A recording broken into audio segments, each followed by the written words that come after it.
Hi guys, 10 তারিখ আজকে। Banking প্রিপারেশনের মধ্যে অনেক সময় কি হয়, যে আমি যেগুলো ক্লাস করি যেখান থেকে করছি ইএস অফিসার থেকে, ওইখানের সব কিছু করে সময় বার করা খুবই কষ্ট হয়ে যায়। আমি বাকি আমার যেগুলো টার্গেট নেই, অনেক দিন আপনারা দেখেছেন, দিকে দেখে থাকেন, অনেক টার্গেট কমপ্লিট করতে পারছি না, রিভিশন তো হচ্ছেই না। বাকি এক সপ্তাহ গেল। কালকে আমি কালকে বলতে কি আজকে আমি যা মানে করেছিলাম তা হলো,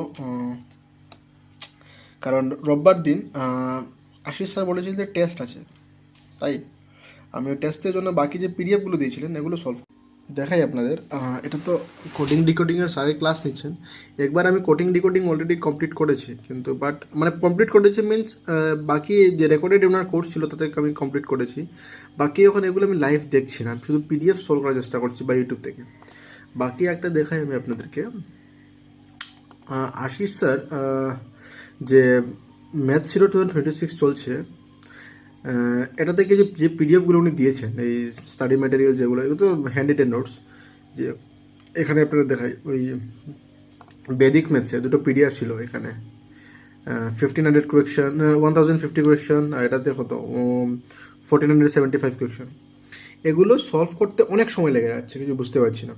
সময় লাগছে মানে আমার একটা প্রবলেম হচ্ছে যে পার্সেন্টেজ টু ফ্র্যাকশন আমার অনেক সময় ভুলে যাই, তাই আমি লিখে রেখেছি এখানে। বাকি এখন আজকে টেস্ট, কাল রোববার দিন টেস্ট হবে। বাকি টেস্টের জন্য করছি, নতুন কিছু করছি না, রিভিশন। আর ম্যাথসের তো পারফেকশন ব্যাচের ক্লাস হয়েছিল, এডিটোরিয়ালের ক্লাস হয়েছিল, এগুলো করেছি।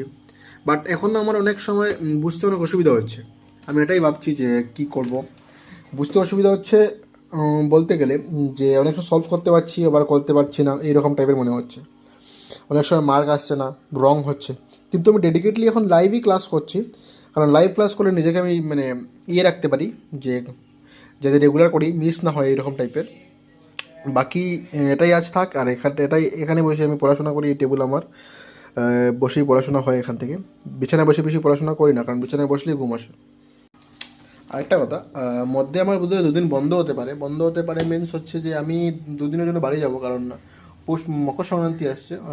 মকর সংক্রান্তিতে বাড়ি যাবো সোমবার না, মঙ্গলবার যাব, বুধবার যাব। আর 2 দিন থাকবো, বৃহস্পতিদিন চলে আসবো। কারণ এই 2 দিন আমার ব্রেক হতে পারে, এই 2 দিনে আবার আমাকে ওই যাতে পড়াশোনা বাড়ি গিয়েও করতে পারি, এটাই আমাকে করতে হবে। আমি বাড়িতে থাকি না, বাইরে থাকি। ঠিক আছে, চলো।